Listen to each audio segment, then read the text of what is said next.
Alhamdulillah, alhamdulillahilladzi arsala rasulahu bil huda wa dinil haqqi liyuzhirahu 'alad dini kulli wa kafa billahi syahida.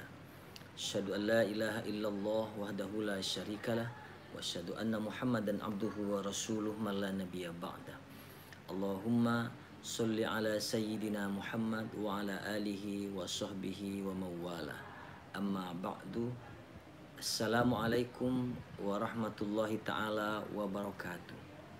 Pencinta hikmah hati yang dimuliakan Allah, sampai jumpa kembali pada saat ini. Saya sampaikan pelajaran ilmu tajwid. Ilmu tajwid artinya pengetahuan untuk membaguskan bacaan Al-Quran. Kapan?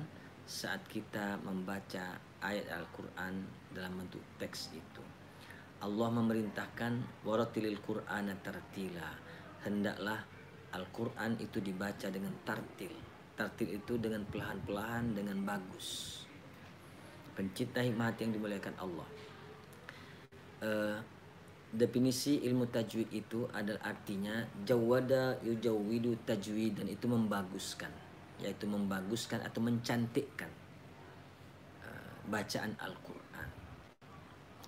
Saya membagi ilmu tajwid itu atau pengetahuan tentang cara mencantikkan baca Al-Quran itu. Cantik itu tepat dari segi hurufnya, penyebutan hurufnya, sifat hurufnya, dan hukum-hukum terkait dalam yang telah dirumuskan dalam ilmu tajwid. Nah, setidaknya ada beberapa pembagian yang saya resume, dan nanti kita akan di bagian-bagian berikutnya kita akan satu persatu praktekkan, kenalkan hukum dan hurufnya itu. Yaitu yang pertama, ahkamul khamsah. Ahkamul khamsah ini ada hukum yang 5.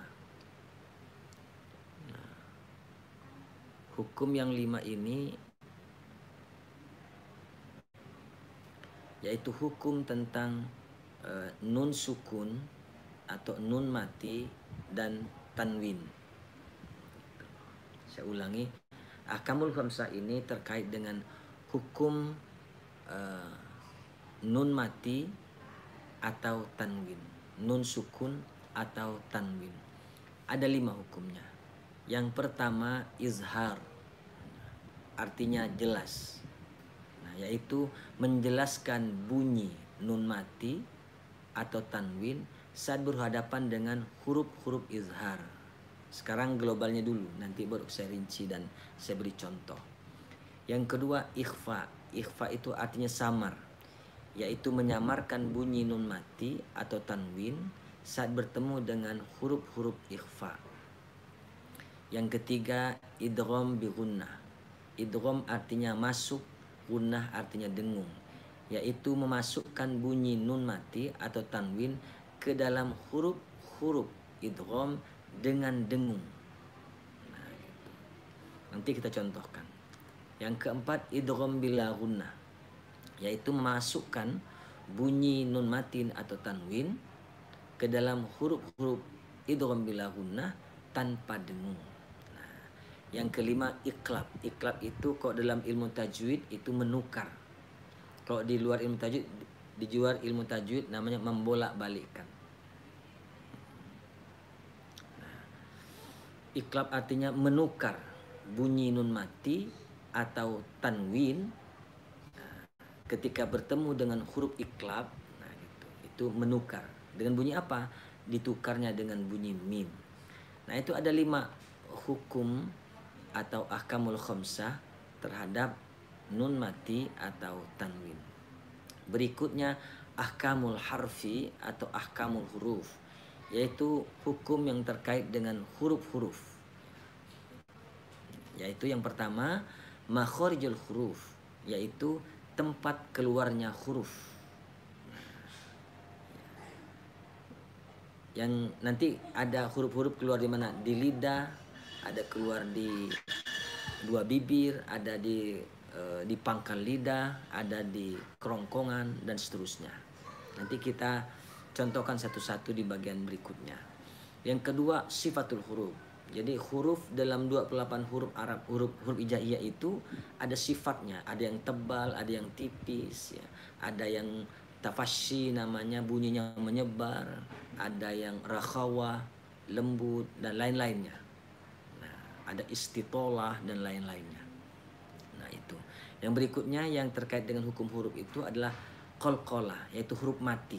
Ada 5 huruf mati yang ketika disebut matinya itu dia mesti berbalik lagi sebagian.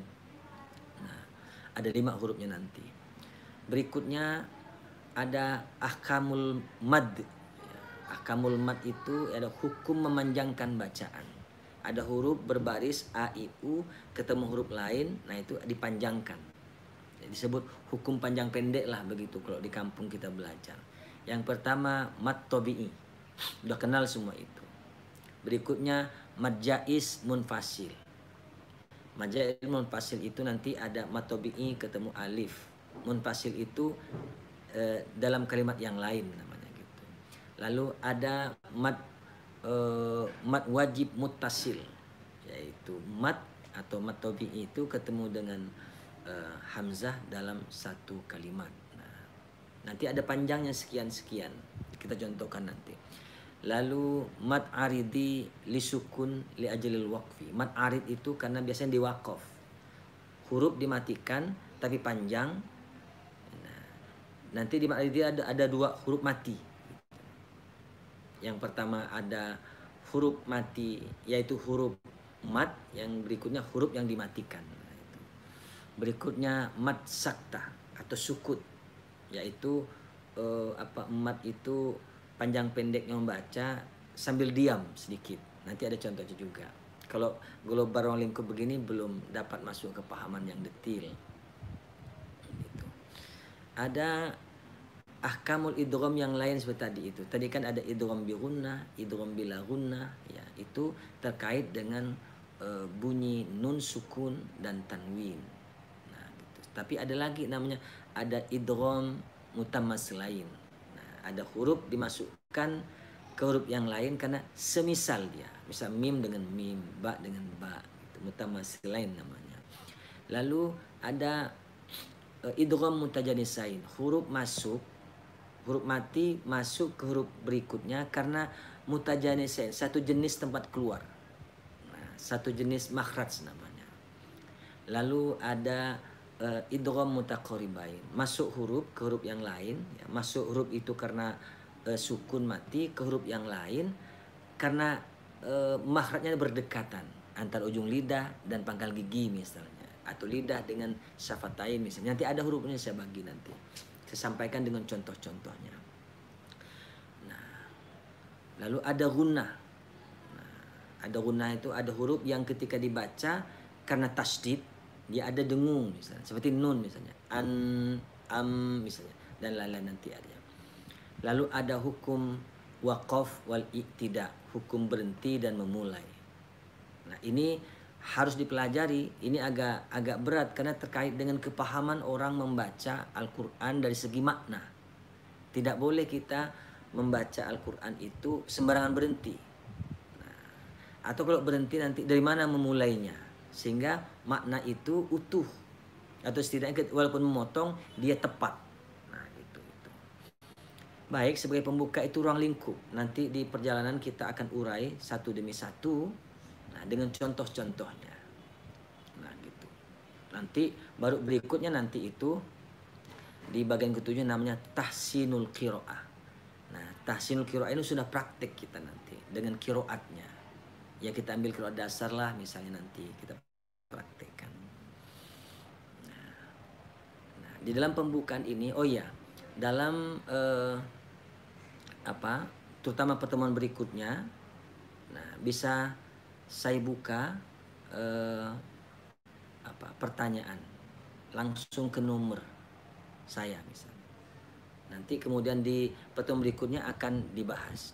Kalau boleh dicatat nomor saya untuk me-WA bertanya tentang kepahaman ilmu tajwid itu, yaitu 0811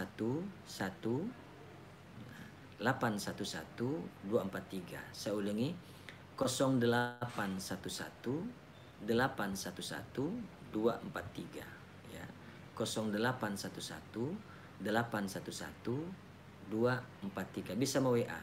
Tapi malam ini mungkin saya belum menampung pertanyaan karena hanya pembukaan dan sekelumit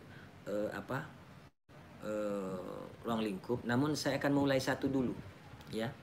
Saya memulai satu dulu dengan contoh-contohnya ya, yaitu memulai satu dari ahkamul khamsah. Tadi ahkamul khamsah itu hukum yang 5 terkait dengan hukum bunyi nun mati atau alif, ha, kha, ain, ghin, ha. Saya ulangi, alif, ha, kha, ain, ghin, ha. Nah, kita praktek dulu. Macam mana itu bunyi jelasnya. Nah, saya praktek pakai tanwin dulu ya. Dan situ juga nun. Nanti misalnya kalau yang nun mati dicontohkan. An, in, un. Sama itu. An, in, un. Itu bunyi tanwin. Atau kalau juga nun mati oleh alif, an, in, un. Ban, bin, bun. Ketemu dengan huruf alif begitu. A, an, u, an, ani, a, na, minal, mu, ni, ma, i, an, ani, a. Itu. A, an, u, an, ani, a, na, minal, mu, ni, ma, i, an, ani, a. Jadi an itu tidak boleh an. Nah, gitu. Jadi an jelas. Nah gitu. Jadi hahan, huhan, hani, hahna, minal, muhni, mahihan, hani, ha. Jadi han itu tidak boleh dipanjang, tidak boleh pendek begitu. Ukuran terpendek matnya Al-Quran itu 1 harkat. Terpanjang nanti 6 harkat. 6 harkat. Nah, kalau 2 harkat 1 alif, 4 harkat itu 2 alif, kalau 6 harkat 3 alif namanya. 1 alif itu 2 harkat. Nah, ya, yaitu aan bunyi an. Kalau hahan bunyi han. Kalau khon, khon. Nah itu. Khonnya itu tidak boleh panjang dan tidak boleh samar, harus jelas. Annya itu. In juga begitu. A'an, u'an, ani, a'na, minal, mu'ni, ma'i'an, ani, a. Nah, gitu. Kalau gharan, ghuran, ghani, gharna, minal, mughni, maghiran, ghani, ghani, maghiran, ghan, ghani, ghani. Jadi annya itu yang diperhatikan, bukan tadi kan cuma syairnya gitu. Sama ha, ha itu huruf pangkal dada. Hahan, huhan, hani, hahna, minal, muhni, mahihan, hani, ha. Hahan, huhan, hani, hahna, minal, muhni, mahihan, haniha. Jadi hanha itu. Kalau dalam bacaan Al-Quran misalnya itu, kalau izhar itu misalnya an'amta, man amana billahi, man amana. Jadi itu bunyi nun mati ketemu alif mesti jelas atau nyata. Man amana, an'amta. Jadi jangan an'amta, itu namanya dicampur, tidak jelas. Siratal ladzina an'amta alaihim, an'amta alaihim. Jadi annya itu jelas. Siratal ladzina an'amta alaihim, an'amta alaihim.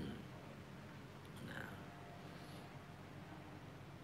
Jadi nun mati ketemu alif, ketemu ha, ketemu kha, ketemu ghain, ketemu ain, ketemu ha. itu hukum bacaannya jelas. Saya ulangi, hukum bacaannya jelas, tampak jelas. Tidak dikurang, tidak disamarkan, tidak dimasukkan ke huruf yang lain. Nah gitu, itu izhar. Jadi hanya begini yang tadi tanwinnya itu. A an u an ani a na minal mu'ni ma i an ani a ha ha. Jadi ha itu masuk sebenarnya ke adnal halak, di ujung tenggorokan itu ha. Bacanya tidak ha. Kalau ha itu sini, itu ha. Tapi kalau ha,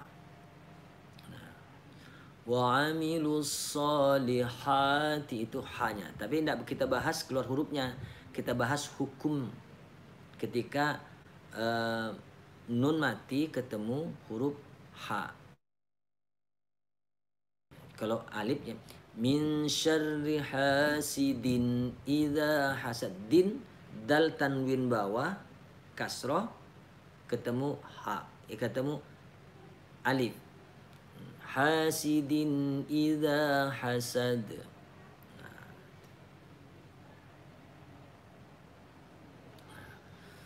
Begitu. Terus ha kha sama. Kha khan khu kha khan khu khon kha khon kha. Khani khakhna minal mukhni minal mukhni makhi, itu jelas. Khon khoni kho sama. Ketika gho gon gho sama.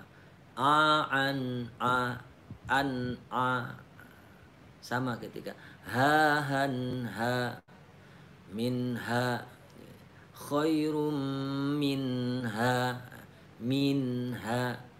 Pokok nun mati. Nun mati itu bunyi tetap an. Kalau un tetap an ada dalamnya. Antara an ke ha itu bunyi. Itu sementara ya pengantar ruang lingkup dan satu contoh. Boleh minggu depan, bukan minggu depan, malam Senin ya. Senin malam Selasa itu kita ulangi lagi sedikit dan berikutnya. Nah, ruang lingkup waktu kajian kita mungkin antara 30 sampai 60 menit. Nah, nanti kecontohkan huruf-hurufnya begitu. Demikian dulu yang dapat saya sharingkan pada kesempatan kali ini, kiranya bermanfaat. Yang jelas adalah kita membaca Al-Quran itu sebenarnya tidak boleh serampangan. Nah, lebih bagus mendengar. Nah, memang alangkah lebih cantik ketika membaca dengan baik juga paham maknanya. Kalau tidak pun makna bisa dipelajari dari ahli yang lain. Nah, lebih baik, lebih bagus. Setidaknya indah bacaannya gitu. Hukumnya sebenarnya wajib. Nah, membaguskan bacaan itu wajib. Demikian dulu yang dapat saya sharingkan. Insya Allah bermanfaat. Sampai jumpa pada Senin malam sama jam 19.15. Assalamualaikum warahmatullahi ta'ala wabarakatuh.